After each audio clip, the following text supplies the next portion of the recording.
Y estamos en comunicación con Nicolás Kreplak, viceministro de Salud de la provincia de Buenos Aires. Nicolás, buenos días. Florencia Halfon te saluda. Gracias por atendernos.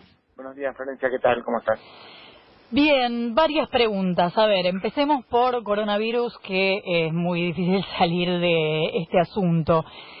Primero, la provincia de Buenos Aires es uno de los lugares más delicados en este momento respecto de los datos de contagio. Y también la ciudad de Buenos Aires. Y se hicieron en los últimos días algunos acuerdos con la ciudad de Buenos Aires respecto de insumos y de contratación de médicos. ¿Nos puedes contar un poco? Sí, bueno, venimos trabajando coordinadamente con la construcción de nación, digamos, y entre la ciudad de Buenos Aires y la provincia.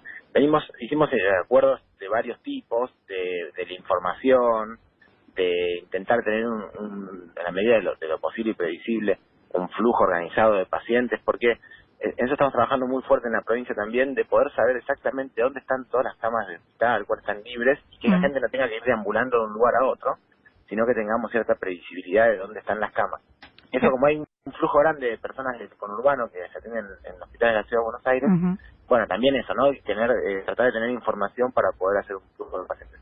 Y por otro lado, esto que mencionabas, de que por ahí, por las características sobre todo los médicos del carácter social, de donde vienen, hay más densidad en la ciudad de Buenos Aires que en otros lugares.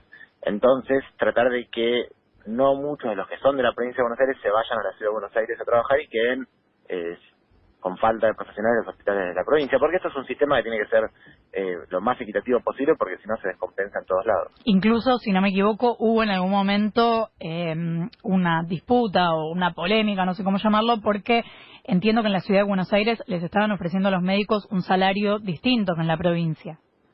Sí, igual creo que somos muy temporales, me parece que es un poco porque salió primero, pero no porque... Pues estamos en la provincia en la discusión paritaria, más que nada con eso. Yo no creo que haya ser tanta esa diferencia, pero sí es importante que coordinemos, que no sobre en un lugar y falte en otro. Y estos 500 médicos cubanos, ¿no? Que aparentemente son espías, ¿no? Lo sabemos todos, como cualquier médico de cualquier país, pero fundamentalmente de Cuba. No, es una ironía, pero digo, vinieron también a la provincia de Buenos Aires los médicos cubanos, ¿verdad? No, todavía no. Ah, ¿todavía no? No. Okay. ¿Y esto tendría que suceder en cualquier momento o no hay fecha? Bueno, estamos trabajando para poder ver si efectivamente es una herramienta. No queremos cerrarnos a ninguna posibilidad, porque sabemos que en el mundo faltaron profesionales de salud así como insumos. Entonces, estamos trabajando con Cuba la posibilidad, pero todavía estamos cerrando, digamos, si efectivamente tenemos los profesionales que precisamos nosotros, porque tampoco es que necesitamos cualquier tipo de profesional. Claro. Ah, se asustaron, ¿no? Que venían a espiar. No, mentira. Y otro problema que persiste en esta zona, en provincia, en Ciudad de Buenos Aires y en varias provincias, tiene que ver con el dengue, ¿verdad? Sí. ¿Está complicada la situación en la provincia también? Bueno, claro, nosotros atravesamos, es una situación epidemiológica absolutamente extraordinaria, se estudiará en los próximos años, porque la verdad que coincidió la peor epidemia de dengue de las Américas, que tengamos registro, con la aparición de esta pandemia global. Entonces, se solapan incluso la sintomatología, como son enfermedades virales, en algún sentido también genera un problema, porque tenemos cuadros febriles, por ahí con faringitis, con dolor de garganta, que en verdad están motivados por un dengue, pero entran en sospecha de coronavirus. El problema que tenemos en algunos casos, igual los profesionales de salud son buenos, ya tienen experiencia, sobre todo en el sector público, tienen mucha experiencia de dengue, porque ya han habido varios brotes epidémicos, pero la sociedad no tanto, y se asusta pensando que puede ser un coronavirus cuando es efectivamente un dengue, que yo no digo que es una cosa para asustarse más que la otra, pero por ahí lo que pudo haber pasado en esta última parte de la epidemia de dengue es que se acalló un poco la sospecha. Eso nos preocupa, porque entonces en estas últimas semanas, que yo creo que terminan en estos próximos días el pico de proliferación de los mosquitos, se podría haber hecho un trabajo comunitario mayor de prevención. Nosotros lo intentamos hacer desde la autoridad sanitaria, pero depende mucho de cada uno en su casa logre descacharrar, digamos. Y bueno, hubo mucha atención en lo otro y poca en esto, así que también está bueno que lo menciones, porque así aprovechamos y volvemos a decir, nos queda esta última semana para hacer mucha fuerza en intentar reducir los mosquitos en nuestras casas, porque son mosquitos que crecen en el agua de nuestras casas. Claro, porque el frío ahora, vos decís las últimas semanas, porque el frío ahora ayuda a que el mosquito vaya desapareciendo. Tal cual, y la semana pasada fue cálida, con unos antecedentes de un poquito de lluvia, así que hubo colecta de agua. Ya los mosquitos están en el momento en que la temperatura no es tan alta, entonces tienen son mejores mejor esa temperatura para que ellos circulen, y además hay más cantidad de mosquitos infectados, porque los mosquitos se infectan de las personas y después se infectan a otra persona. Entonces ya hay más caudal de mosquitos infectados. Entonces la semana pasada fue pico, esta semana también. Igual las temperaturas bajas por debajo de 17 grados ayudan a que no haya movimiento de los mosquitos, pero estamos en los últimos días. Si logramos que los que tengamos espacios en sus casas que puedan juntar agua descacharreen, podemos llegar a evitar un poco más de estos contagios. Estamos hablando con Nicolás Kreplak, viceministro de Salud de la provincia de Buenos Aires. Y respecto de los casos de coronavirus en provincia, ¿cómo están de reactivos, de camas con respiradores? Vos hablabas de esta situación de ver en todo el país, o sobre todo en el área metropolitana, cómo están de camas, ir compensando qué pasa en provincia de Buenos Aires y qué pasa fundamentalmente en los barrios carenciados. ¿Se trabaja diferente? Bueno, por suerte todavía, y debido a estas medidas que se tomaron tan fuertes, no hay una distribución homogénea. Eso sería un problema grande. No creo que vaya a suceder tampoco, pero no hay distribución homogénea de casos. Es decir, se concentran mucho más los casos en las regiones en donde han venido personas que han viajado y sus alrededores. Donde zona norte es la que más cantidad de casos tiene. Por suerte, en los barrios más populares todavía no hay brotes. Eso es bueno.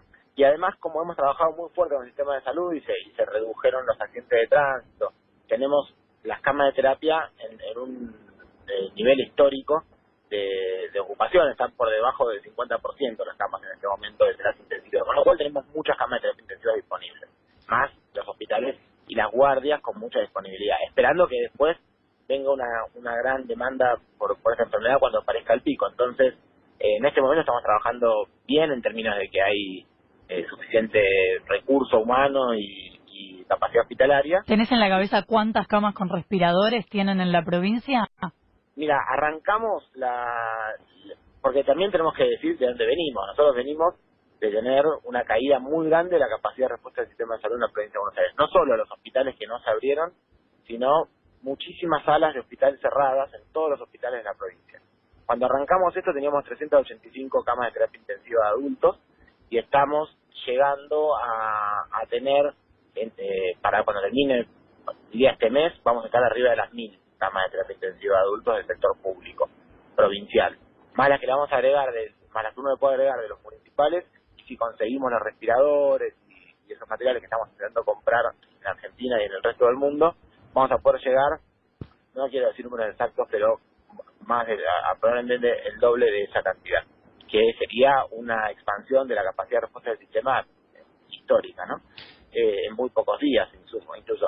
Y para eso también estamos capacitando a muchos trabajadores. Otra cosa importante es que los terapistas que tenemos están formando a clínicos, cardiólogos, neumonólogos en el manejo de respirador y de terapia intensiva, porque no solo aumentamos las camas, sino lo que ha pasado en muchos países del mundo es que se concentran en los profesionales de salud la enfermedad. Entonces algunos tienen que salir para hacer sus cuarentenas o a cuidarse porque están convalecientes, y eso puede ser otro gran problema. Nicolás, ¿qué tal? Nico Fiorentino te saluda. Dos preguntas puntuales. La primera, recién acabas de mencionar esta idea de cuando llegue el pico. ¿Tenés de alguna manera, o tienen en el Ministerio de alguna manera proyectado ese pico? Porque medio que se fue corriendo de acuerdo a las semanas. Sí, y depende muchísimo de lo que se haga y la característica de las medidas que se tomen, cuánto más lo logramos correr. Mientras más lo corramos, mejor va a ser, porque vamos a abrir más el servicio, vamos a formar más gente, vamos a comprar más insumos. Entonces estamos haciendo todas las medidas. El aislamiento fue muy bueno, y vamos a tener que seguir focalizando el aislamiento. Si nosotros tenemos esto, como yo decía al principio, una distribución heterogénea de los casos, podemos focalizar los esfuerzos en esos lugares y posdatar el pico todo lo máximo posible. Yo lo que creo es que es importante, no vamos a tener un pico uniforme en el país, si logramos hacer las cosas bien. Va a haber barrios o sectores donde haya pico más precozmente, que puede ser para fines del mes de mayo o mediados, y otros sectores que esperemos que el pico sea dentro de varios meses. Y para eso también tenemos que tratar, por ejemplo, en la provincia de Buenos Aires hay muchos distritos que no tienen casos. Si logramos hacer las cosas bien, esto se puede estirar por mucho tiempo. Entonces, yo trato de ser cuidadoso en no decir datos futurológicos, digamos, porque depende muchísimo de qué tipo de modelos tomemos. y que están totalmente atentos en que en estos próximos días hay que tomar decisiones muy grandes respecto de cómo seguir. Entonces, depende de esas decisiones, cuánto impactará en la aparición, con qué curva, vieron que se habla mucho de esto, de la curva de la incidencia de los casos, con qué pendiente de esa curva y en qué momento suceda. Mientras más tiempo ganemos, a nosotros que estamos armando el sistema de salud, mucho mejor. La segunda pregunta, Nicolás, tiene que ver con el efecto de la cuarentena. ¿Hay alguna estadística que se pueda mirar para detectar algún efecto de la cuarentena que estamos llevando, que ya lleva, déjame calcular a ojo, pero estamos ya llegando casi a los 20 días? ¿Qué tenemos que mirar? Tenemos que mirar positivización sobre casos testeados, tenemos que mirar la acumulación día a día de cuántos casos confirmados hay por día. ¿Qué número miras vos? Mira, la acumulación puede ser engañosa porque como son sumas, todos los días aumenta. Entonces uno dice, ¿de qué sirve esto si todos los días aumenta? No, pero son sumas. El tema es la incidencia. Lo que no estamos, y además esto es matemático, es un problema exponencial. Una persona contagia a 2, 2 a 4, 4 a 8. Entonces, si la curva fuera lineal y no se hiciera nada, la pendiente es siempre para arriba. Lo que uno hace es un cálculo semilogarítmico y lo que ves ahí es que se pone una recta que sube todo el tiempo. Sí. Lo que vemos nosotros si comparamos con esa recta es que estamos muy por debajo, muy por debajo, porque se acumulan más o menos la misma cantidad de casos por día o apenas un poquitito más. El crecimiento es en porcentaje muy por debajo del 50%, con lo cual no estamos teniendo la máxima capacidad de contagio de cada uno de los casos. Eso es el efecto de la cuarentena. ¿Ese es el número 50%? Estamos muy por debajo del 50%, hay días que estamos en un 20 y pico por ciento, 28% de crecimiento. Pero digo, el número a mirar, a fijar cuando tenemos que empezar de alguna manera a preocuparnos, es que una No, es cuando duplica en 2 o 3 días, ahí es cuando está haciendo la suma directamente.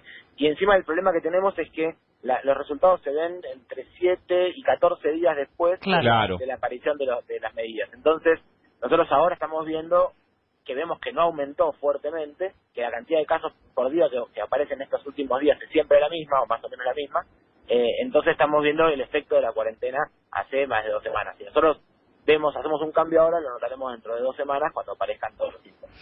Nicolás Kreplak, viceministro de Salud de la Provincia de Buenos Aires, muchísimas gracias por habernos atendido.